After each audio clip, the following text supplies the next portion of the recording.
Bonsoir à tous et à toutes et bienvenue pour un nouvel épisode du Catch Asylum Podcast. Donc ce soir on va revenir sur le Cruiserweight Classic Tournament qui s'est terminé il n'y a pas longtemps. Puis après on va déborder un petit peu pour parler des Racing de Raw et puis débriefer un peu tout ça.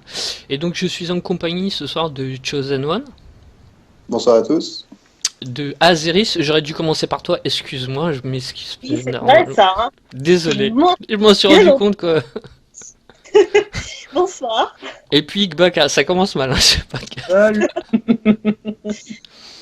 Donc pour commencer, on va parler des, des découvertes que vous avez pu faire. Enfin avant, on va quand même remettre en contexte. Donc le tournoi Cruiserweight, ça a débuté au mois de juin, je crois bien, ou peut-être début juillet. Donc toutes les semaines, il y avait 2 ou 3 matchs diffusés sur le WWE Network avec une grande finale et demi-finale qui réunissaient les demi-finales aussi, qui s'est terminée la semaine dernière dans un show de 2 heures. Voilà, c'est un tournoi qui couronnait le Cruiserweight champion, la nouvelle ceinture de la WWE. D'ailleurs, un petit mot sur la ceinture, qu'est-ce que vous en avez pensé de cette... Elle ressemble à celle par équipe de SmackDown. dans le choix des teintes. Mm. Après, elle est plus mauve violette que bleue, mais voilà. Je pensais qu'elle serait rouge, naïvement. Mais ça va, elle est pas trop moche, quoi. Non, mais moi j'aime beaucoup le titre par équipe de SmackDown, je le trouve beau. Toi, Chosen, tu veux rajouter quelque chose? Moi j'ai peut-être un côté daltonien, mais il me semblait qu'il y avait une ressemblance avec la ceinture. Alors si je dis pas de bêtises, c'est la ceinture Diva de l'époque au niveau de la couleur, quoi. Mais il faudrait que je revoie ça, mais il me semblait que ça me rappelait vaguement une ceinture du côté des filles. Mais bon, après elle est pas mal, il y a rien à bon. La critique. diva de l'époque avec le papillon? Ouais, ouais. Au niveau de la couleur, ou alors c'est moi qui ai des problèmes. Non, elle était franchement rose. Ouais, c'était rose, ouais. Ouais, bah alors il y a une autre ceinture qui me vient en tête, je sais pas. Une impression de déjà vu, quoi. Ouais, voilà.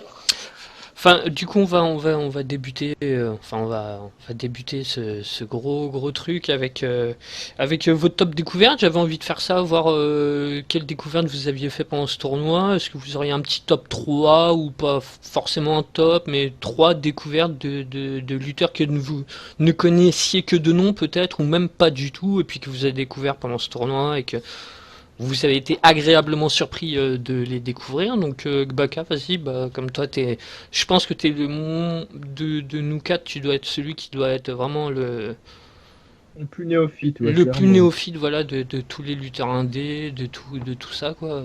Si t'aurais un Parce que moi, en fait, top 3 ou 3 lutteurs qui t'ont...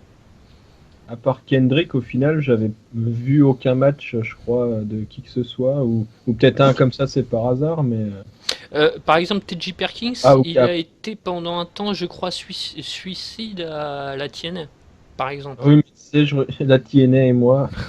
Non, mais tu vois, je dis ça, bon, il y en a des fois qui sont déjà apparus. Ouais, mais c'est ça, mais à part oui, c'est Kendrick, puis Gargano et Ciampa, du coup, la plupart, certains, je connaissais le nom, quoi, mais ça s'arrêtait là. Sinon, ouais, donc si je dois en choisir 3, Ibushi déjà en 1. C'est celui qui m'a le plus plu du tournoi. En 2, peut-être Metallic ou ouais. Et en 3, je dirais Gallagher, même s'il y en a plein d'autres que j'ai beaucoup aimé, c'est juste parce que c'est le seul qui m'a fait vraiment rire et tout. Donc même si voilà, des mecs comme Tozawa, comme Perkins, Rick Swan, voilà, et même Alexander, il y en a plein que j'ai aimé au final. Même celui avec lequel j'ai le plus de mal, qui allait le plus loin, c'est Saber Junior, mais au final, ces 2 derniers matchs m'ont bien plu. Alors bon. Mais ouais, donc juste 3, on va dire, voilà, Metallic, Ibushi et Gallagher. Dans tes découvertes, quoi. Voilà, bah, j'ai découvert tout le monde, moi, donc. Oui, mais dans tes coups de cœur découvertes, voilà. Voilà, c'est Découverte, ça, coup de parce que cœur, vraiment. après, dans les lutteurs qui sont allés un peu loin, il y en a aucun qui m'a foncièrement déplu, quoi, parce que bon, c'était quand même in-ring, c'était quand même très propre tout le temps, donc bon. Et toi, Zéris, alors, ce serait quoi les 3 découvertes Bah moi finalement je connaissais pas mal de monde à ma grande surprise. Comme quoi les heures dédiées à ne pas dormir servent des fois à quelque chose. Et alors moi à ma grande honte je connaissais pas Clément Petiot. Ah. Et franchement j'ai adoré Clément Petiot. Voilà, donc c'est bien. En plus, ouais, il y avait peut-être un peu de chauvinisme de ma part, non, mais vraiment, il m'a vraiment impressionné. Qui m'a plu aussi, bah, dans le premier tour, que j'ai regretté de ne pas voir aller un peu plus loin. Il y a Aria Devari, dont j'ai beaucoup aimé le jeu de heel, et ainsi que Mustafa Ali. Pareil, j'aurais vraiment adoré le voir plus loin, quoi. Ça fait des années que j'en parle de cela. Et ben voilà. Et Aria Devari, qui est le petit frère, ou je crois, ou en tout cas il fait la partie de la même famille, petit frère ou cousin de Sean Devari. Il me semble que c'est son frère, ouais. Et donc c'est ces 3 là. Clément Petiot, mais après c'est pas du chauvinisme, hein. Enfin, ceux qui le ouais. connaissent et ceux qui, il y a énormément de personnes qui le connaissent et qui l'apprécient. Ça fait très longtemps aussi que je le connais et je l'appréciais, mais je l'apprécie beaucoup plus en face qu'en heel. Mais bon, après c'est qu'un avis perso, je trouve qu'en face il est beaucoup plus intéressant. Mais non, c'est pas du chauvinisme, hein. Ça peut en Après, être un petit peu, mais il a aussi du talent. Ouais. Non, mais c'est vrai que après Gallagher, je l'avais vu une fois, donc voilà, je considère que je l'avais déjà vu. Et toi, Chosen, tes petites découvertes Alors, petite découverte, j'avais beaucoup entendu parler de Zavre. Je sais pas si on le prononce comme ça d'ailleurs, mais du coup, je le mettrai en 3 parce que bon, je le connaissais pas bien. J'avais eu quelques extraits, mais sans plus. Et moi, je suis fan, quoi. Je suis tombé vraiment dedans, quoi. Donc, voilà. Bon, la demi, notamment avec Metallic, j'étais comme un fou. Et après, c'est plus des coups de cœur parce que bon, je les connaissais un peu avant. C'est en 2, je mettrais Tozawa parce que voilà, bon, j'ai déjà vu pas mal de ces matchs à Dragon Gate et j'adore. D'un point de vue général, j'aime beaucoup le style asiate. Et en 2 ex-aequo, je le mettrais avec Perkins, que là, pour le coup, je découvre un peu plus. Et je me rappelais plus effectivement qu'il avait fait suicide à la TNM, et du coup, ceci explique cela, quoi. C'était déjà très solide du côté d'Orlando, et voilà, il a encore montré tout son talent. Et en 1, bah, comme Baka, du coup, Ibushi, parce que voilà, pareil, là, c'est plus un coup de cœur. Je suis pas vraiment une découverte, mais je suis complètement fan. Et là, effectivement, j'aurais plutôt aimé le voir en finale, parce que moi, je le voyais carrément avec la ceinture à la fin. Mais voilà, je trouve que de tous, mais ça, c'est mon avis personnel, c'est celui qui a le jeu le plus complet, quoi. Voilà. Parce que là, on a vu que la facette in-ring, mais c'est aussi un très bon personnage. Voilà. Et moi, je vais retenir que deux noms de ce tournoi que je connaissais pas et que je suis un peu tombé sous le charme. C'est Gallagher, puisque je le connaissais absolument pas, comme je le disais hors podcast. Et le deuxième, c'est l'italien dont je me rappelle plus le nom, mais qui m'a énormément plu. Fabian Eschner, voilà. C'est bon, c'est pas parce qu'on n'a pas beaucoup de poils crâniens, mais c'est pour d'autres c'est pour d'autres raisons. Mais non, j'ai adoré son style et c'est l'un des rares catcheurs de ce tournoi que je ne connaissais pas, que j'ai découvert et que j'ai beaucoup apprécié. Donc voilà, je sais pas ce que vous en avez pensé, vous, de cet Italien aussi, Fabian Eschner. Bon, il a pas passé le premier tour, hein, malheureusement, mais... Bah, moi, je sais pas, j'ai eu un problème, sa tête me revient pas. Alors, je sais que c'est pas du tout un argument, mais je suis désolée, ça me bloque. Voilà. Après, voilà. Puis en plus, il y avait Gallagher en face, donc moi, je n'avais que Dieu pour Gallagher, de toute façon. Voilà. Je suis désolée de pas présenter un meilleur argument. Non, non, non. Mais bon, après sur le in-ring, c'était sympathique, hein. Et je l'avais dit à l'époque quand j'avais vu le match que j'avais adoré. J'avais vraiment l'impression il a un peu le moveset de base de Cage, Ouais, ouais. avec un Mais il a gabarit ouais. un peu plus fit quand même, Ah, il a un physique impressionnant. mais un peu moins impressionnant quand même que celui de Cage. C'est pour ça que Ouais. mais c'est pour ça qu'il m'avait plu. Et Euh, d'ailleurs, pour rebondir là-dessus, du coup, c'est vrai que là, du coup, je me remémore un peu, mais c'est vrai que de mémoire, il a un peu, je trouvais, c'est ça qui m'avait marqué juste sur le match. Je trouvais que ça ressemblait un peu au physique de Neville.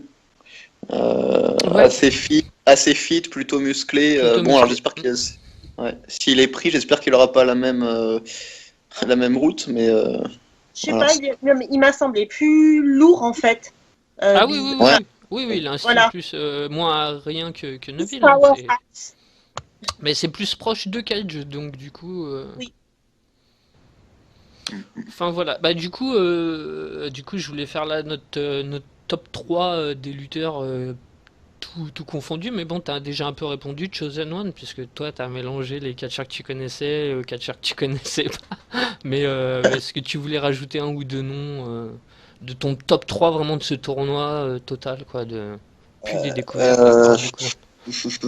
Bon, Alexander, j'ai vraiment bien aimé, c'est solide. Enfin, c'est même plus que solide, quoi. Faut reconnaître que là, il y a du talent. Bon, non, après, ouais, Gallagher, j'ai bien aimé aussi. Mais pour moi, vraiment, voilà, c'est les gars, à partir des quarts de finale, c'est là où j'ai commencé à avoir les coups de cœur et où j'ai vraiment commencé à m'y intéresser, honnêtement. À part, c'est vrai que j'étais en train de regarder là, les quarts de finale, à part Noam Dar, quoi, tu te demandes un peu ce qu'il fait là, mais sinon, Ouais, c'est ça. tous les autres, c'est que des gros noms. Et donc, Azeris, maintenant, à ton tour, ton top 3 du tournoi confondu, Difficile. quoi. Le 3. Ouais, bah, Alors, si vraiment 3, bah, Ibushi, bien sûr, mais Ibushi, c'est depuis le premier jour où me suis mis à la New Japan, donc voilà. Il faut dire que le premier show New Japan que je regarde, c'est le Wrestle Kingdom 9 ah, où il a son d'accord, ok. super match contre Nakamura. Donc, personnellement, Ça impose voilà. les bases. Ouais, voilà, tu te dis, ah, Nakamura, Ibushi, c'est bon. Ok. TJ Perkins, que j'aime beaucoup, que j'ai appris à connaître en suivant Evolve, Hmm. que j'avais vaguement vu en tant que Manic. Il avait fait Manic aussi à la TNA. Manic aussi l'avait fait, ouais. Et il était peu utilisé, il me semble-t-il, enfin, en tout cas pendant que je regardais. Et puis encore une fois, Johnny Gargano. Attends, j'ai un petit doute, Manic, c'était pas plutôt Jigsaw? Non, c'est Perkins. D'accord, c'était Perkins. Ouais. Parce que en fait, je parlais tout à l'heure de suicide, mais faut savoir que tout au long, c'est un personnage qui existe depuis longtemps à la TNA et qu'il y en a beaucoup, beaucoup, beaucoup qui ont joué ce rôle de suicide. Il y a eu Kaz, il y a eu Daniels, je crois, il y a eu beaucoup, beaucoup de catcheurs qui Ouais. ont récupéré à chaque fois le rôle. Donc, suicide, il y a joué, mais pas très, très longtemps, quoi. Ouais, je crois qu'il a fait Manic, hein. Ouais. Ouais, ouais. Oui, oui, Ouais, non, Manic. mais Il a fait Manic. je sais qu'il y avait Jigsaw aussi qui luttait à la TNA. Je pensais que c'était sous la gimmick de Manic, mais il doit avoir une autre gimmick masquée alors. Et donc, vas-y, continue à Zeris, ton petit. Et donc, troisième, coup de cœur sans cesse renouvelé, Johnny Gargano. Qui est un pur babyface et voilà, qui m'a juste transformé une fois de plus. Vous êtes là? Oui, oui, on est là, on t'écoutait, Ouais. on était. Bon, après, je peux continuer longtemps, hein, Kendrick, voilà, et tout, mais Tozawa, Gallagher, voilà. Et En toi, fait, Becca, alors? Ouais, moi, comme c'est ceux que j'ai dit tout à l'heure, c'est comme je connaissais personne au final ou presque. Hmm, Donc, ça ouais, mais revient au même. ça revient au même, ouais, ouais, ouais. Mais je connaissais vraiment trop peu de monde pour que bon. Donc oui, je garde les mêmes. Avec Ibushi loin devant. Ouais. C'est vraiment celui qui m'a le plus plu. Qui confirme. Après, le problème vraiment d'Ibushi qu'on dit souvent et que c'est sa tendance à se blesser et à être souvent blessé comme Kenta en fait. Enfin, Kenta. Je suis désolé, je me rappelle plus comment il s'appelle. Itami. Il y a NXT là. Et NXT. Ouais, Itami, ouais. Itami, Itami. voilà. Et Kenta, c'est pareil, c'est des types qui se blessent souvent, ils sont souvent blessés et tout. Sinon, moi je parlerais de Tozawa parce que Tozawa, ça fait très longtemps que je me dis, ce japonais doit être signé, ça aurait dû être, bon, hormis quelques japonais comme Okada, je pense qu'aurait leur place à la WWE ou même Nakamura.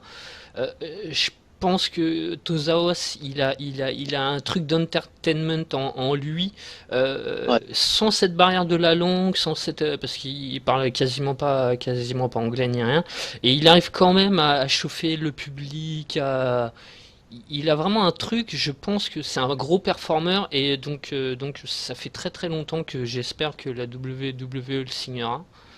Parce que pour moi, voilà, même si la Dragon Gate, bon, c'est bien la Dragon Gate, mais déjà, c'est pas la NJPW ni rien, c'est devant des salles de 200, 500 personnes, ils font 3-4 gros pay-per-view par an. Enfin, donc ils mériteraient, je pense, d'être plus C'est sous clair. la lumière des projecteurs, quoi. Et c'est essentiellement lui, puis Gallagher.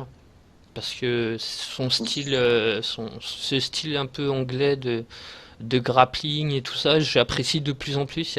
Ça devient la mode un peu, à peu près tous les 3-4 ans sur la scène indé, il y a des modes, il y a quelques années c'était un peu plus le style high fly, en ce moment c'est plus tourné avec les Tony End, tous les anglais comme Marty Scurll et tout ça, plus tourné vers le grappling, vers les prises au sol, la soumission, on va dire les tordages de membres et tout ça, quoi, les prises comme ça un peu plus, un peu violentes, un peu. Et donc voilà, parce que j'aime ce style et que Gallagher il est pas mal dedans. Et il m'a fait Ouais, penser, à chaque fois j'avais l'impression de voir un bébé Sheamus quoi, Sheamus Ah, un peu. avec sa peau blanche et tout. Ouais, tu parles de Tommy End. Quand est-ce qu'il commence à la NXT? Personne ne sait. Non, non, non, non, oui c'est vrai qu'il avait signé, mais Et ouais. comme Crazy Mary Robson aussi qui a signé, mais bon après le temps qu'il s'entraîne un peu et tout, ça prend toujours quelques mois. Et tu parlais là juste des petite parenthèse, mais tu parlais des stars là, asiates là qui pourraient être signées, mais du coup on sait pourquoi par exemple quelqu'un comme Tanahashi n'a pas été mis dans le tournoi aussi, parce que c'est quand même un sacré performeur quoi ces dernières années. NJPW. Oh, bah oui, Ouais, bon, mais oui, mais du coup pourquoi il n'a pas été intégré dans le T'as- dans t'as- le tournoi comme un Ibushi ou non, mais parce qu'en fait, ils ont des contrats à la NJPW qui les empêchent de. T'as aucun, par exemple, dans le Cruiserweight, là, t'as aucun lutteur de la NJPW. Moi, Ibushi y était, mais il a résilié son contrat avec ah oui, il avait résilié, c'est vrai. Ouais. avec, Ok. Ouais. avec la NJPW et avec la DDT où il a encore fait une dernière apparition il n'y a pas très très longtemps, mais c'est pour ça que tu n'as pas non plus, parce qu'on aurait pu imaginer dans ces cas-là, tu pouvais mettre des Kushida, ils avaient leur place, hein, des Kushida, Des Kenny Omega. des Kenny Omega, quoique peut-être au niveau du poids ça restait Non, peut-être un ça, peu c'est juste, mais Ouais. t'avais aussi Eric Ricochet, Matt Ouais, Jackson, c'est Nick ça. Jackson, enfin tu vois. Ouais, c'est vrai. la Ricochet, Sanada. ça peut arriver, hein, ceci.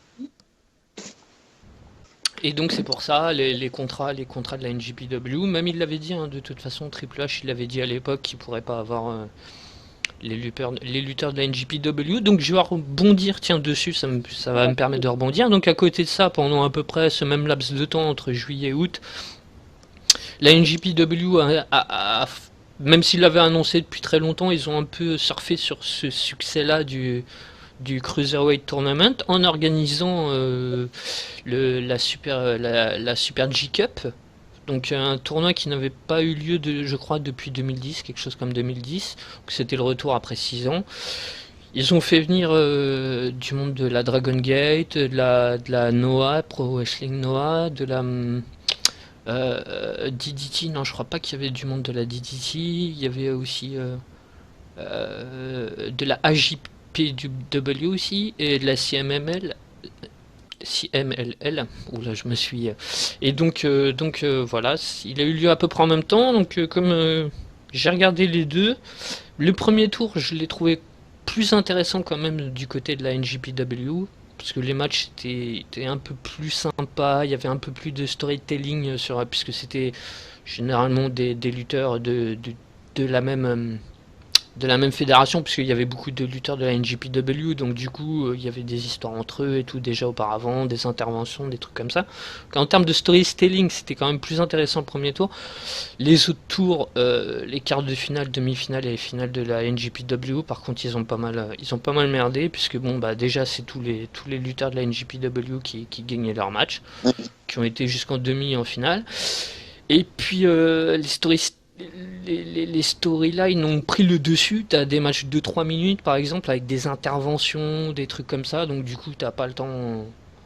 Donc au bout du compte ça a beaucoup gâché les matchs quoi, les demi. Enfin, Ouais. la finale était sympa mais Ils n'ont pas fait le WWE, d'ailleurs, ils ont privilégié voilà, les matchs purs. voilà c'est ça, c'était le match à fond. Alors bon au premier tour c'est vrai que c'était plus de la démonstration à la WWE, c'était plus voilà c'était un peu folklorique quoi, chacun faisait sa prise et puis mais mais quand même, les derniers tours ont été vachement quand même plus sympas du côté de la WWE avec des matchs beaucoup plus longs, de 20 minutes. Hmm. Donc, Mais d'ailleurs, là, je suis en train de regarder en même temps un petit peu les différentes reviews là, sur la Cup. Les notes sont pas folichonnes. Hein. J'ai regardé, bon après, c'est là, je suis sur, voilà, je suis sur un site en particulier, mais ça dépasse pas les 3 étoiles, 3 quarts. Même pour la finale, il n'y a pas non plus des. Il n'y a pas des avis dithyrambiques. Hein, Ah, il y a quand même des- 2-3 matchs. Après, je sais pas qui c'est qui l'a noté, mais moi, il y a quand même la- 2-3 matchs que j'ai trouvé bien sympathiques. Hein, par exemple, le Kushida Taiji Ishimori du premier tour était vachement sympa. Après, c'est les deux lutteurs, bon, forcément, les deux noms comme ça peut donner Ouais, qu'un bon match. Mais donc voilà, je voulais juste faire cette petite aparté, puisque les deux tournois ont eu lieu quasiment en même temps. Il y en a quand même un qui était, bon bah celui de la WWE, faut l'avouer, était quand même, sur le long terme, était quand même plus intéressant. Voilà. Celui de la JPW avait peut-être des noms plus ronflants, puisqu'il y avait aussi Will of Spray, il y avait aussi Matsuda, Levan Bourne, enfin il y avait peut-être des noms un peu plus ronflants, un peu plus connus, mais bon au final, bah un peu gâché par la NJPW. Donc voilà. Bon, on va revenir au Cruiserweight classique. Ah, pendant que j'y pense, qu'est-ce que vous en avez pensé de la cérémonie entre parenthèses des débuts de match à chaque fois entre l'arbitre qui demande aux deux lutteurs de se serrer la main? Est-ce que vous avez des questions? Qu'est-ce que vous en avez pensé de ce petit cérémonial, Baka? Qu'est-ce que j'en ai pensé Ouais, au début? parce Je que trouvais ça un peu. Parce que c'est pas classique quoi. Enfin, tu vois ça Pas la quasiment nulle part. WWE, ouais, Bah nulle part. effectivement. Hein. Enfin, Ouais, au début, je trouvais ça un peu. Je me suis dit, ouais, ok, ils veulent faire genre, c'est côté sportif, tout ça, pour faire un peu comme dans la boxe ou ce genre de sport où c'est un peu plus courant. Au début, j'ai pas accroché, puis petit à petit, en fait, ça m'a. Bon, juste ça m'a pas choqué, je vais pas dire que ça m'a transcendé ou quoi, c'est. Ouais, bon, pourquoi pas. Ça changeait, quoi. Ça c'est parti de l'ambiance, on va dire. Donc pour moi c'était ni positif ni négatif au final quoi. C'était bon. Voilà. et toi, Azeris? Moi j'ai trouvé ça plutôt bien parce qu'il s'agissait d'un tournoi. Il n'y avait pas de storyline entre les différents opposants, donc c'était vraiment voilà, c'était juste des matchs, donc ça faisait bien pour l'ambiance tournoi sportif. Ce que c'était au départ en fait. Hein. Hmm. Tu veux revenir dessus, Chosen ou Bah, juste pour dire, juste pour l'introduction des matchs, ça m'allait bien, mais par contre, je comprenais pas trop l'intérêt à la fin des matchs de lever le Oui. bras parce que bon, finalement, quand Machin tape par soumission, on a compris qu'il avait perdu. Bon, je sais pas s'il y a vraiment besoin de lui lever la main derrière. Quoi. C'était pour faire le suspense. Peut-être que l'arbitre va donner gagnant l'autre quand même. Voilà, mais bon, Au point, voilà, il gagne au point, quoi. On n'est pour pas le en- on n'est coup, pas en boxe, quoi, aux c'est- Jeux Olympiques, ça se serait tenu que le mec qui a. non, mais c'est ça, voilà, mais comme on n'est pas, je me dis, putain, ça, il nous faisait passer le truc pour de la boxe, mais bon, ouais. Et pire, c'est Il y que avait c'est pas vraiment scripté, d'enjeu. quoi, en plus, quoi. Donc, Bah, c'est ça, à la limite, ce qu'ils font à la TNL, là, ce qu'ils ont commencé à mettre en place là avec les points là. J'ai plus le nom de la nouvelle ceinture là. Showtime, il pourrait nous un dire là. grand championship, je crois, un truc comme ça. Ouais, c'est ça. Et bah, je crois qu'il y a des matchs qui peuvent se jouer justement au point maintenant. Mais Oui, ouais, avec des juges. c'est ça, voilà. Mais là, bon, là, ça servait à rien, je trouvais. Mais bon. Je trouve toujours ça con, moi, mais. Ouais, mais les matchs peuvent comme ils peuvent se terminer à tout instant sur soumission ou tomber, ça va, ça permet une grande variété de fins en fait. Ou alors c'est peut-être au cas où les gens n'auraient pas compris que un tel avait soumis l'autre et peut-être pas inversement qu'ils aient mal vu ou quoi. Ou pour bien le mettre en avant encore plus, quoi, derrière, quoi. Mais bon. Mais bon. D'accord. Bon bah maintenant on va revenir sur le tournoi en général, sur les matchs, les finales, la finale, les demi-finales. Si vous aviez quelque chose à rajouter, on a fait le tour de nos références, de nos préférés, que ce soit les nouvelles têtes qu'on découvrait ou même les lutteurs confirmés qu'on découvrait. Donc, qu'est-ce que vous vouliez dire sur les matchs? Est-ce que ça vous a bien plu, les premiers tours, les finales, la finale de 20 minutes voilà, faire un tour global, on va dire, du tournoi. Je t'envoie la patate chaude à Zurich. Allez, moi déjà, je voudrais aussi parler des commentaires. Ah. Daniel Bryan aux commentaires, c'était fabuleux. Ouais. Vraiment, avec voilà les explications. Il a toujours mis l'accent comme il fallait sur un aspect de match. Il était enthousiaste, évidemment pertinent, comme quoi il sait de quoi il parle. Voilà, et ça c'était vraiment bien. Ça a vraiment rajouté. Et sinon, je sais plus. Et Corey Graves aussi, c'était pas mal. Hein. Et puis Drake Younger en arbitre, hein, souvent. Ah, les fans indés sont J'ai pas du tout adhéré à Corey Graves dans son trou là, avec son machin Kikou électronique là. Franchement, ouais, j'ai pas trouvé. Ouais, ça par contre, j'ai zappé toutes ces interventions. Excusez-moi, Monsieur Corey Graves, mais ouais, ça m'a pas tellement. C'est encore pire, je me rappelais même pas qu'il avait un rôle comme ça. Si, Ouais, si, bah, ça si, fait c'était- longtemps. Moi j'avais plutôt bien aimé. Ouais, voilà, hein, comme quoi. Après, ça me. Mais non, mais c'est bien, il en faut pour tout le monde, c'est bien. C'est ça. Après, ce qui m'a un petit peu fait marrer quelque part, c'est que il y a eu, alors pour faire international, en fait, il y avait plein de types qui, bon, finalement, sont américains ou qui ont été. Il me semble que Mustafa Ali, il vit aux États-Unis, il est américain, non? Mais ils sont tous désignés sous leur nationalité d'origine d'il y a longtemps pour faire international. Donc ça, c'était bon. J'ai pas trouvé ça forcément intéressant pour certains. Ou alors Ouais, tu vas avoir des ennuis en 2017. quoi? Ah, si tu trouves pas de distinguer les origines comme ça intéressant, tu vas Mais avoir non, mais des ennuis. je trouve ça intéressant de distinguer les origines si les mecs ils viennent vraiment de ces pays-là à partir du moment où les types ils vivent, ils bossent. Non. Et ils ont grandi aux États-Unis, je vois pas Tu vas l'intérêt. avoir des problèmes. Ouais, c'était pour prendre le tournoi un peu plus international, quoi. Tu vois, Noandar, je veux bien qu'il soit israélien, mais il me semble qu'avant tout, il est écossais. Donc, je sais pas, j'ai pas vu l'intérêt du truc. Mais bon, c'est parce que je dois être bête. Non, c'est l'inverse. Après, on sait pas hein, si ça se trouve, les gars, ils sont vraiment. Par exemple, Angelico, il aurait participé au tournoi, il aurait été vendu comme quelqu'un d'Afrique du Sud, hein, comme il l'a toujours été, comme de toute façon, je crois que sa gimmick sur la scène indé à Mustafa Ali, ça a toujours été ce côté, je sais plus de quel pays il vient, mais il a toujours eu une gimmick très très marquée comme ça, arabe quoi, on va dire. Donc ça fait aussi partie un peu de leur gimmick, de leur. Donc, Ouais, ouais, je sais pas. Le problème, c'est que moi, il me semble qu'il y a eu un incident avec un des spectateurs qui s'est un petit peu laissé aller parce qu'il est pakistanais. Il était annoncé du Pakistan.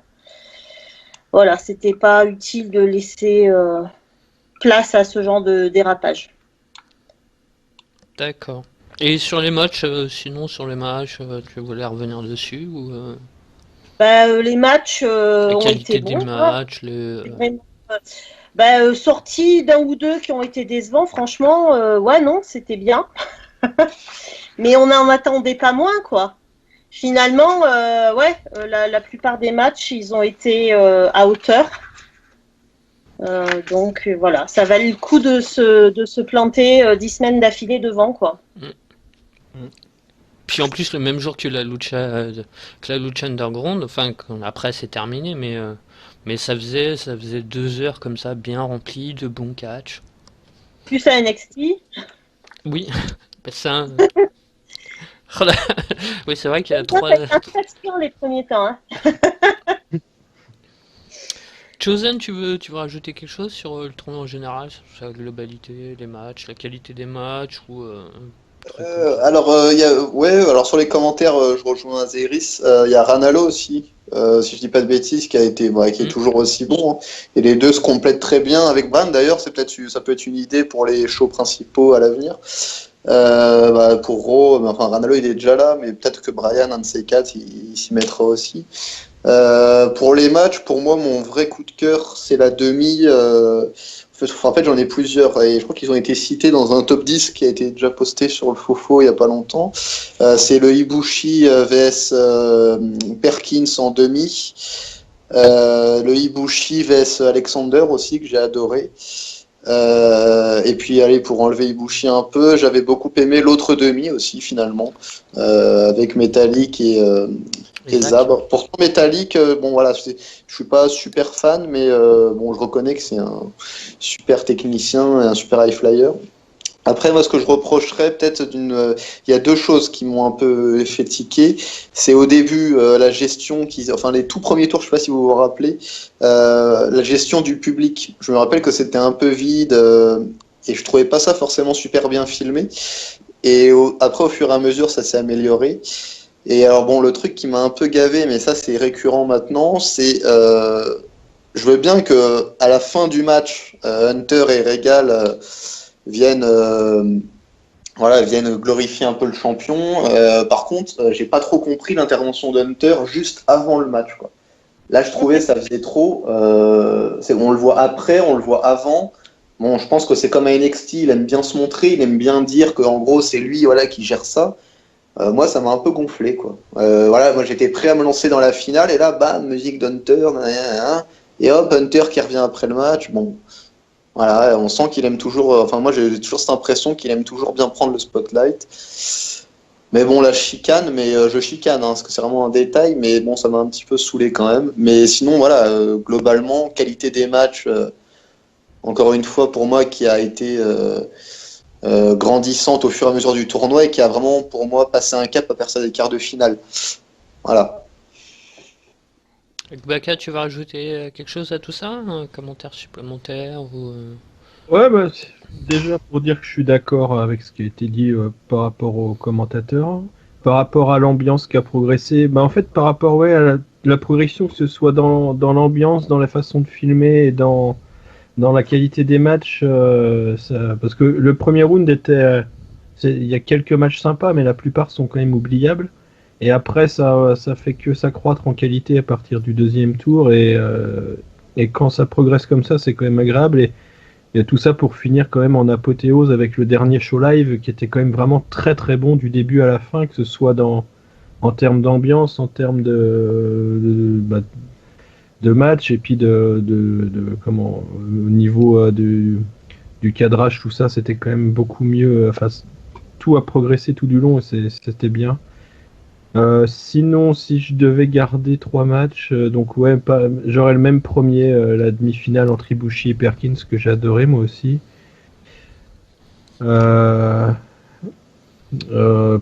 C'était quoi mon deuxième? Ça y est, j'ai oublié. Je crois que c'est probablement la finale que j'ai bien aimé et le Ibushi Alexander. Ouais. Après, il y a d'autres matchs que j'ai. Il y a tellement eu de bons matchs que voilà, c'est juste en prendre 3, c'est un peu dur, mais au final, à partir des quarts de finale, tous les matchs sont vraiment très bons. Plutôt, on peut en prendre après quelques-uns dans les 16e, pareil. Voilà, Tozawa Gallagher, Tajiri Metallic, donc Ibushi Alexander, Perkins Gargano qui était super bien aussi, maintenant que j'y repense. Et même même le Dorado Swan était pas mal. Donc voilà, autant au premier tour, je me rappelle juste du Gargano Ciampa et et puis peut-être que c'est tout en fait, maintenant que j'y repense. Ouais, c'est le seul qui m'a vraiment marqué du premier tour. Et puis bon, bah après, voilà, ça a progressé, c'était cool. Après, moi, le seul truc que je regrette, c'est qu'au final, c'est ce que disait Chosen sur le forum, et il manque quand même quelques gros noms dans les signatures.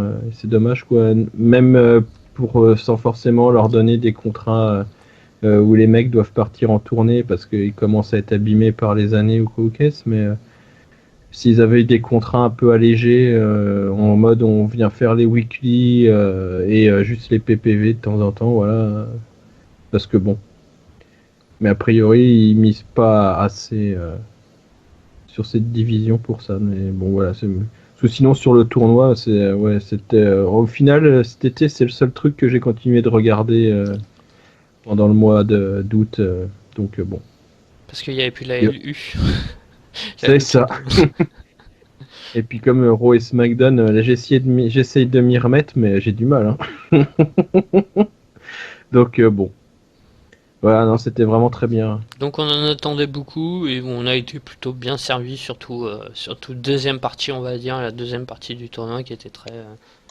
C'est vrai qu'on en attendait beaucoup, hein. Je me rappelle que ce soit sur CA ou sur CF, ou également sur CF, à chaque annonce on était là, quasiment à chaque lutteur on était waouh, waouh, waouh, Zack Sabre, waouh, Grand Métallique, waouh, et puis on en attendait beaucoup, beaucoup, beaucoup, et puis bah on en a eu enfin en tout cas les gens qui payent pour le network en ont eu pour leur argent. Comme nous tous, bien entendu. Oui, c'est connu. Bon bah et donc je pense qu'on a fait le tour de ce tournoi. Moi, vous voulez rajouter quelque chose, je voulais qu'on commence après à parler de cette division Cruiserweight qui a débuté à Raw, mais est-ce que vous voulez terminer rajoutant quelque chose sur ce tournoi pour boucler la boucle? Ouais. Je me rends compte que j'ai mangé la question tout à l'heure. Déjà, c'est Devari qui est du Minnesota. Hein, il n'est pas du tout iranien. Bon, ça c'était le retour sur mon appareil. Ah d'accord. Voilà, ouais, donc mince quoi. Et moi sinon, en point en match, c'est le Gargano Ciampa qui m'a vraiment le plus, qui m'a vraiment plu parce que l'histoire quoi. L'histoire et Gargano qui joue la blessure au genou un mois avant qu'il soit effectivement blessé au takeover. Bref, c'est juste dément. Et puis effectivement le grand métallique Tajiri que j'ai vachement aimé. Ça se dit pas vachement. Hein. Oh non, tu peux. Entre nous, il y a pas beaucoup de personnes qui nous écoutent. Tu peux. Et j'ai beaucoup aimé également en parlant de Saber, justement quand il s'est retrouvé en demi-finale avec Grand Métallique, qui le laisse pas du tout s'installer dans son confort habituel, qui le bouscule, et je préfère Saber dans ces cas-là. Okay. Ça y est, j'ai fini. Ok. Maintenant on va parler du futur de cette division Cruiserweight, puisqu'elle a débouché, comme je le disais tout à l'heure, sur un TJ Perkins champion, nouveau Cruiserweight champion. Il a pas débuté, j'allais dire qu'il a débuté à Raw, mais il a pas débuté à Raw. Il y a eu un match, je vous laisserai me rappeler quels sont les 4 qui ont participé. Je sais il y a Alexander, mais après les autres, je ne sais plus. One, Metallic et Kendrick qui a gagné. Voilà, avec Kendrick qui a gagné. Ça, bon, je suis un peu déçu parce que j'aurais préféré. Voilà, j'ai l'impression que Brian Kendrick, ça fait un peu de la redite, quoi. On l'a déjà eu dans cette division il y a quelques années. Bon. Bah, après, bon, il est toujours aussi bon. Il s'est même amélioré, il a progressé et tout par rapport à l'époque.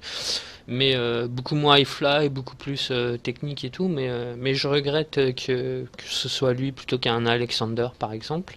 Et donc, bah voilà, qu'est-ce que vous pensez de ce début de division cruiserweight là qui a débuté? Qu'est-ce que Comment vous voyez l'avenir pour eux? Est-ce que ça va être juste une division qui va être présentée avec un seul match, sans storyline, sans rien, comme ça a pu l'être un petit peu là, ou est-ce que vous pensez qu'il va y avoir des jours meilleurs? Bon, Chosen, vas-y, on va te laisser commencer. Moi, je suis un peu déçu de la façon dont ça a été lancé. Avant de revenir sur le match, pour moi, un événement comme ça, même si on en convient, ils n'ont pas pu signer tous les gros noms, loin de là, ça méritait pour moi quelque chose comme l'opener, quelque chose de visible.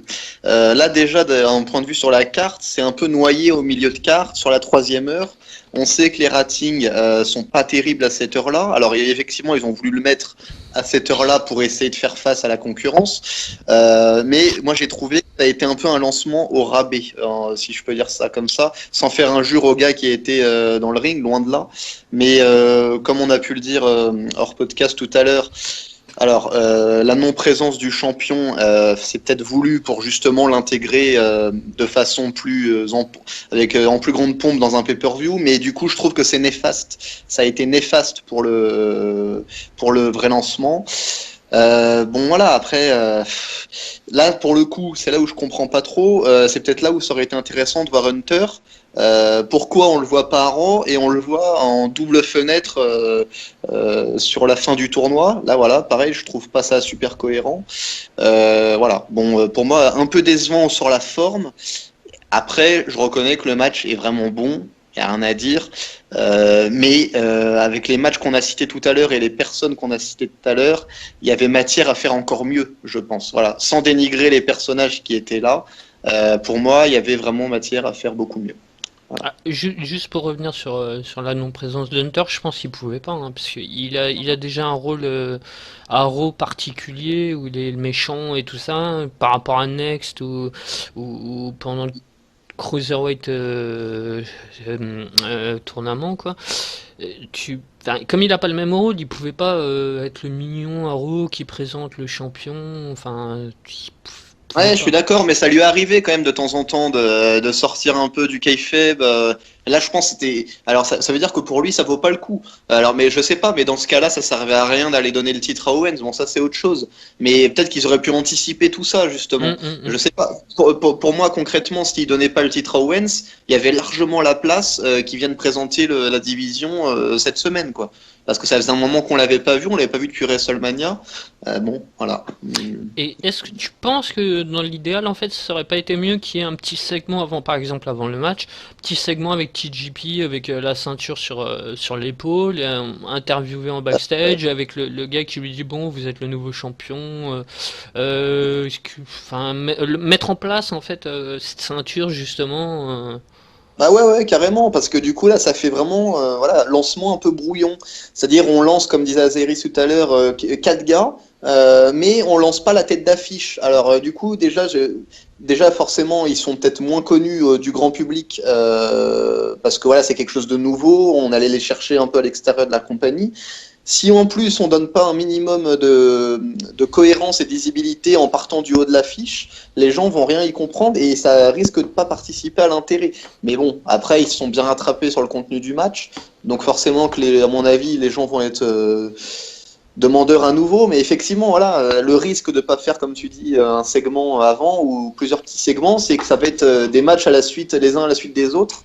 Un peu des exhibitions et on sait comment ça se termine la plupart du temps dans les shows principaux. C'est les mecs vont faire 2-3 bons matchs et puis ça risque de se lasser, ils vont finir en mid-card et puis voilà, hein, c'est pas les exemples qui manquent quoi, dernièrement.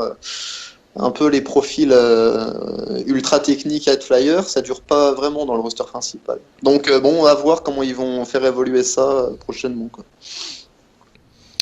Aziris, tu veux prendre la parole pour... Ouais, l'introduction du Cruiserweight, la division Cruiserweight à Raw, elle a été à l'image globale de ce Raw décevante. C'est pas du tout... On nous balance... alors moi déjà... Mick Foley qui est passablement largué tout le long d'ailleurs, qui commence par nous expliquer qu'ils sont petits, mais oh là là, qu'est-ce qu'ils ont du cœur. Moi, ça me révulse direct. Comme je disais tout à l'heure, on s'attend presque à ce qu'il nous dit, ce sont des hommes. C'est bon, quoi. Et puis, pour en revenir à Hunter, moi, je pense que la véritable erreur, c'est qu'il se montre juste avant la finale du tournoi pour présenter la nouvelle ceinture. Parce qu'Arrow, il est engagé dans une histoire qui, on le pressent, est quand même là pour expliquer un face turn de Seth Rollins. Donc il peut pas se pointer, il peut pas sacrifier à la gloire sans cesse renouvelée de son ego. C'est l'erreur qu'il avait fait il y a quelques mois, l'an dernier, en présentant un takeover, alors que en même temps il était censé être le méchant face à Reigns, parce que Reigns était le gentil. Et là c'est pareil, monsieur ne peut pas s'empêcher de porter toute la gloire d'un renouvellement illusoire alors que en même temps Arrow c'est le gros suspense. Pourquoi est-ce qu'il a tourné le dos à Rollins, avec Stéphanie qui est là, je ne sais pas ce qu'il veut. Alors, qui est quand même le gros problème de communication qui existe dans leur couple. Bon, bref, ça me dépasse un peu. Non, mais bon, bref. Et puis, effectivement, alors on nous ont été annoncés comme faisant partie de la division de Raw 7 personnes. Il y en a 4 donc le champion. Il y en a 4 qui sont dans ce match pour désigner le premier opposant au champion pour le prochain pay-per-view qui est quand même bientôt, quoi. Et mais pourquoi ces 4-là? Enfin, il y a rien au plan histoire qui nous dit pourquoi. Je sais pas, il suffisait peut-être de mettre TJ Perkins en bord de ring qui observe contre qui il va devoir se battre. S'il avait été assis à côté des commentateurs avec sa ceinture, il était étiqueté champion, il n'y avait pas besoin d'en faire des tonnes non plus, quoi. Et moi, ça démarre comme je le craignais, c'est que finalement tous ces mecs n'ont pas eu de formation au style WWE, on ne sait pas trop ce qu'ils valent en promo. Donc à mon avis, c'est parti pour être l'instant où il va y avoir un match spectaculaire avec des types qui font des bons ou moins, suivant les styles. Sachant que je doute fort qu'ils puissent vraiment donner la pleine mesure de ce qu'ils sont capables de faire, parce qu'ils seront forcément bridés. Faut pas vous attendre à revoir un match comme l'Alexander Ibushi, qui était hyper spectaculaire, mais très très risqué également. À mon avis, ils vont être pas mal bridés. Et puis pourquoi Kendrick? Je pense que c'est avant tout parce que il est prêt au style WWE et que c'est plus simple de le mettre lui en premier, quoi. Si je peux me permettre, je les avais déjà trouvés un peu bridés pendant le tournoi, même si c'était beaucoup moins. Par exemple, le Tozawa qui a l'habitude de faire, et ça rend en transe les fans qui le voient à chaque fois, sa série de headbutt. Là, il l'a pas fait, je pense que ça doit être par rapport à Chris Benoit et compagnie, mais je les avais déjà trouvés un petit peu bridés, quoi. Notamment Tozawa, que j'ai pas exactement retrouvé son même moveset que d'habitude, mais bon, après c'était pas beaucoup, quoi. C'est light, mais c'est vrai qu'il risque d'être bridé encore plus. Et ce n'est pas un jeu de mots, Tozawa bridé.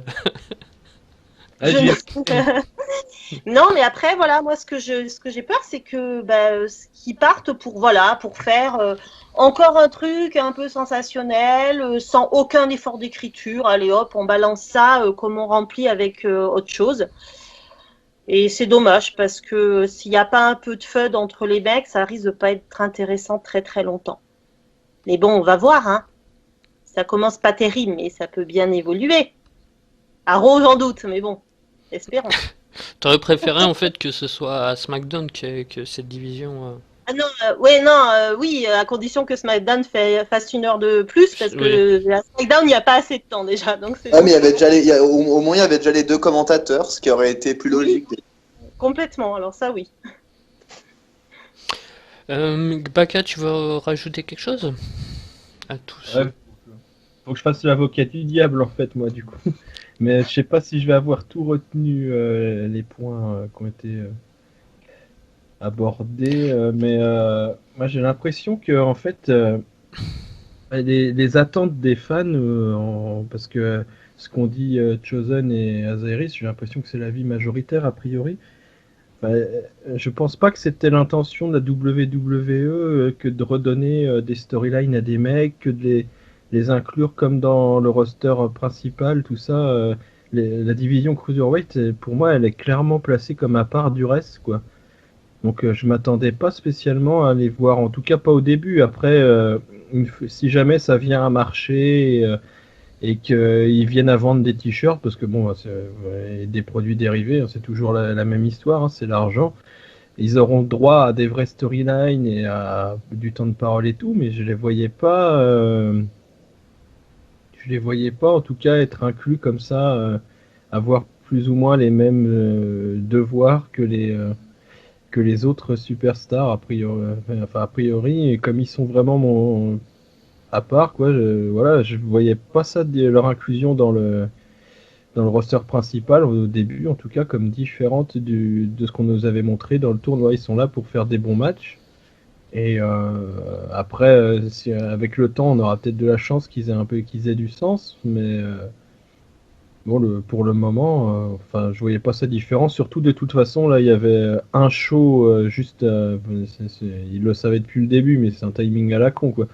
Il fallait faire directement démarrer la ceinture au PPV et puis mettre Kendrick là parce que c'est le chouchou de la direction, je sais pas quoi, trouver un prétexte bidon. Du coup, c'est le chouchou, il est méchant, ouf. Et démarrer directement avec un match pour le championnat, et ça aurait donné tout de suite un sens et ça aurait expliqué pourquoi il n'y a pas les autres gna. Mais ouais, non, moi ça me surprend pas plus que ça. Et après, pour Triple H, je trouve parfaitement logique, moi aussi, qu'il soit pas venu. Parce que enfin, pour moi, la WWE, quand elle fait NXT, quand elle fait le Cruiserweight, enfin le tournoi Cruiserweight et ce genre de choses, elle s'adresse pas du tout au même public que pour Raw et SmackDown, déjà pour des questions toutes bêtes de diffusion. Et clairement, le Cruiserweight et le NXT, ça s'adresse aux fans hardcore, entre guillemets, alors que là, c'est tout public. Donc pour les mecs tout public, qu'on voit pas Triple H, s'ils ont pas regardé le tournoi, au final, eux, ça les choque pas. Et Raw, il est clairement adressé, il n'est pas adressé en premier lieu aux fans, quoi. Donc voilà, de ce point de vue-là, c'est logique. Est-ce que c'est souhaitable? J'en sais rien, mais ça me paraît logique, moi aussi, parce que sinon, il aurait fallu que Rollins vienne casser la gueule à Triple H pendant le segment de présentation, si on avait voulu de logique, ça aurait pas été top, quoi. Donc voilà juste pour après. Moi aussi, je pense que les mecs, s'ils arrivent à s'en sortir comme ça a fait un moment à la WCW et que ils finissent par être bien populaires et tout, ils auront droit à plus que d'être des spot monkeys et voilà. Mais pour le moment, je pense que c'était plus ou moins le deal dès le début, histoire aussi d'éviter que le public de fans hardcore il décroche tout bêtement, en fait, hein, parce que cette partie-là du show sera adressée en premier lieu à ces fans-là et en souhaitant que le grand public finisse par se raccrocher, quoi. Ça va un peu dans la même démarche que les champions qui plaisent aux fans d'Internet en fait. On essaye de faire plaisir aux fans d'Internet en souhaitant que le reste accroche aussi. Pour aller dans ton sens, Baka, je pense que contractuellement parlant, de toute façon, ils ont pas les mêmes contrats que le roster. Donc déjà à partir de là, c'est pas comme tu le faisais remarquer, ils vont pas avoir la même distinction que par rapport aux autres. Je serais pas étonné par exemple de voir Alexander dans les mois qui viennent encore à la Evolve. Par exemple, même s'il est sous contrat avec la WWE. Donc déjà contractuellement parlant, c'est pas exactement les mêmes. Ils vont pas participer, j'ai pas l'impression qu'ils vont participer aux tournées de la WWE. Donc c'est vrai que contractuellement parlant, et donc forcément ils sont à part que le roster, quoi. Donc ils vont pas avoir le même traitement, ils vont pas avoir le. Ça peut être malheureux, mais c'est vrai. Ou alors. Si la WWE voulait vraiment faire une division à part de Cruiserweight, ils avaient des lutteurs sous la main, ils avaient Pac, Neville, pardon, ils avaient des lutteurs comme ça qu'ils auraient pu éventuellement. Là, ils ont recruté spécialement des lutteurs, donc avec des contrats qui sont pas tout à fait les mêmes que les autres, donc ce sera pour pas la même utilisation, quoi. Je serais même pas étonné qu'ils puissent lutter ailleurs, ces catchants là, donc voilà. Et puis comme disait Azaeris et tout, et Chosen, de toute façon ils ont pas eu le temps de se préparer, d'être adaptés au style WWE, donc forcément qu'ils sont à part, quoi. Ouais, mais justement. Mais vas-y, Chosen, je reprendrai. Excuse-moi, non, mais en fait, parce qu'il y avait moi, justement, en fait, je suis d'accord avec toi, mais pour le coup, si je vais au bout de ton raisonnement, Baka, en fait, c'est. À la limite qu'ils aient un style à part, je suis complètement d'accord, mais alors dans ce cas-là, qu'on les laisse à part. Pourquoi je suis d'accord avec toi, c'est ce que. En fait, j'allais finir là-dessus. Voilà, c'est ça. C'est ce que j'allais dire. Il y a Main Event qui sert plus à rien, et l'idéal pour la division, ça aurait été d'avoir un show à elle toute seule, en fait. Bah, c'est ça, ouais, voilà. Oui, parce qu'effectivement, ils sont à part. En fait, c'est un moyen de remplir 40 minutes d'euros à moindre frais. Ouais, c'est ça. Moi, ça me dérange. Moi, je suis désolée, ça me dérange. Il a Et puis, tu pilles les fédérations, tu pilles les autres fédérations pour au final les mettre dans la masse, quoi.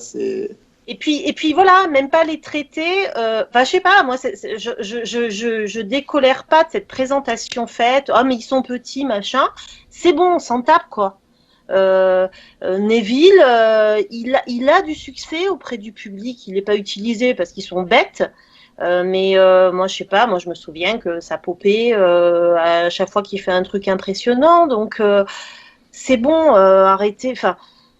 Cette segmentation, j'ai vraiment l'impression qu'ils sont là, ils vont être entre eux, ça va être le moment, effectivement, ça justifierait qu'ils soient dans un show spécifique et pas en îlot au milieu de Raw sur un truc qui finalement, s'il n'y a pas d'histoire réelle, rapidement ça va s'essouffler, hein, juste les beaux matchs pour les beaux matchs, c'est bon. Sauf s'ils en signent au fur et à mesure. S'ils en signent au fur et à mesure avec des nouvelles grosses têtes, ça risque de prendre. Mais là, juste en garder 7, ça va pas durer, c'est sûr. Ils vont être obligés de toute façon d'en signer d'autres. Pour que ça dure, ça pourra pas durer sinon. Avec ce format-là, ça pourra pas durer, je pense. Après, on peut toujours imaginer qu'ils peuvent faire appel une fois de temps en temps à des Ciampa, à des Gargano, à des lutteurs déjà sous contrat, Swan. Ou alors qu'ils fassent un nouveau Nexus made in Cruiserweight. Mais... Non, ça n'arrivera pas, faut pas rêver. Après, tu sais, d'un autre côté, s'ils sont que 7-8 lutteurs et qu'ils ont que un match par show et éventuellement un segment de temps en temps, mais ça, j'y crois pas trop. Un match par show, ça peut tenir un moment, hein, parce qu'il y a qu'à regarder les filles du côté de SmackDown, elles sont guère plus que ça. Hein. Ouais, c'est vrai, ça. Et juste, je voulais rebondir une dernière fois peut-être sur Hunter, sans faire de fixette, mais en fait, concrètement, oui, c'est logique finalement qu'il soit pas Arrow, mais en fait, ce qui n'est pas logique, c'est que pour moi, il est à la fois ce rôle de comment dire, un peu de chapeauteur au tournoi, et qu'à côté, dans un autre show, il est ce rôle de perso. Pour moi, au bout d'un moment, il va falloir choisir. C'est ça pour moi qui est incohérent, parce qu'on va pas me dire que les gars qui regarderont, il y en a pas un qui regarde le tournoi. Il y en a quand même quelques-uns qui ont le network. Moi, au bout d'un moment, faut choisir, je pense. Il pourra pas danser d'un pied sur l'autre comme ça tout le temps, quoi. Je veux dire, au bout d'un moment, je suis persuadé que ça aurait eu beaucoup plus d'impact s'il avait pu présenter le tournoi. Alors que concrètement, est-ce que ça a forcément de l'intérêt qu'il aille feuder avec Rollins ou pas? Ça c'est un autre débat. Hein. Mais entre lancer une nouvelle division et aller encore faire un nouveau programme en solo, voilà, au bout d'un moment, je pense qu'il faut choisir, quoi. Moi, ça me gêne, même si c'est pas la même chaîne, le même public. Pour moi, il y a quand même des gens, des deux qui regardent, quoi. Donc, Mais c'est lui qui n'est pas logique. C'est logique qu'il soit pas à Raw, mais c'est lui qui n'est pas logique, je trouve. Mais le problème, c'est que à Raw, on se retrouve une fois de plus. Alors, on s'est mis à espérer et à être très heureux un court instant quand Owens a été couronné champion, mais il est sur un strapontin pendant que se déroulent les problèmes de l'autorité, comme d'habitude. On en revient encore là. Et à partir de ça, effectivement, enfin, moi, je suis désolée. Comment est-ce que je suis censée admettre que Rollins, qui se plaint toujours autant, qui est toujours aussi insupportable, puisse devenir un face, alors que face à lui, on a Triple H, le héros des Smarks, qui mène la NXT, qui a fait le tournoi des Cruiserweight, et qui nous a mis Owens en champion sur un plateau en méchant. Moi, j'ai un gros souci de logique dans l'affaire. Après, ça fait quelques mois, quelques années même que ça dure, hein, puisqu'il a été champion, et puis il y avait toujours cette double distinction où d'un côté c'est le gentil de Next qui a créé la NXT, qui crée son show à part, machin truc, et puis de l'autre côté, bah, il est champion méchant, il est à la tête de l'Authority, il est. Ouais. Ce qu'il veut, c'est être sur le devant de la scène en permanence, hein, de toute façon. Ça, c'est possible. Mais c'est ça. Bon, je pense qu'on a fait le tour, donc a priori, vous le voyez pas super beau l'avenir de cette division, à moins qu'elle remporte le succès et puis que. Et qu'il y ait des nouveaux arrivants. Moi, je pense que ça va aussi se jouer là-dessus pour moi. Même si je suis d'accord avec Baka, ça peut durer un petit moment, mais à mon avis, il faudra du renouvellement assez vite, quoi. Ne serait-ce que pour susciter encore l'intérêt, qu'il n'y ait pas un sentiment de répétition et que les gens se lassent, quoi. Surtout que le public est quand même de moins en moins nombreux, donc s'ils veulent attirer des nouvelles têtes et des nouveaux, pourquoi pas des nouveaux téléspectateurs des pays étrangers, ça peut valoir le coup, quoi, d'amener encore plus d'étrangers entre guillemets, quoi, Zabre, enfin voilà, même les Japonais, Ibushi, Tozawa, enfin voilà, ça peut être un public en plus, quoi. Pour le network, quoi, mais pas pour le. Oui, pour le network, oui, bien sûr. Je ne crois pas que la division Cruiserweight elle a été faite pour attirer des nouvelles personnes, elle a plus été faite pour éviter que certains s'en aillent, à mon avis. Oui, je crois que c'est plus pour apaiser les gens qui ont les deux peut-être, non, certaines choses. Voilà. Pour aussi copier un peu sur le modèle indie et puis éventuellement contenter la partie smart du public, quoi. Non, et peut-être que les chouchous qui étaient en indie, bah du coup ils avaient peut-être des fans qui les suivaient que, bah du coup les fans vont les suivre à WWE aussi, quoi. Ils vont peut-être juste suivre pour voir leurs chouchous, quoi. Après, ouais, mais il va pas y en avoir des milliers des cents, quoi. Enfin, c'est pas non plus. Ouais, Après, ils peuvent pas continuer quelque part à mépriser leur public, ce public-là. Parce que, voilà, je comptais l'écrire tout à l'heure, mais je me suis dit, je vais d'abord faire le podcast, après j'écris mes trucs, mais le questionnement de Follet qui demande, mais pourquoi est-ce que vous huez Roman Reigns ? C'est un shoot direct à ce public qui veulent en même temps attirer avec la division Cruiserweight. Je comprends pas ce qu'ils foutent. Mais bon, ça fait longtemps. Mais eux non plus, ils comprennent pas. Hein. Non, mais je pense qu'ils sont sincères quand ils demandent pourquoi vous huez Reigns. C'est ça le pire. Je pense qu'ils vont les mettre. Je pense qu'ils vont faire Joe Perkins contre Reigns bientôt. Non, attends, Reigns, attends. Déjà qu'il nous bat le champion universel. Non, mais Reigns, sa seule chance de pas être tué, c'est de foutre Poutine dans le ring en face. Hein. Après. Ah ouh, et même Rusev, ça marche. Tu sais pas, hein, Même tu Russie, sais. ça marche pas. Hein. Quand tu vois que Donald Trump, pas, ouais, je suis pas sûr, hein, pour Poutine, je suis pas sûr.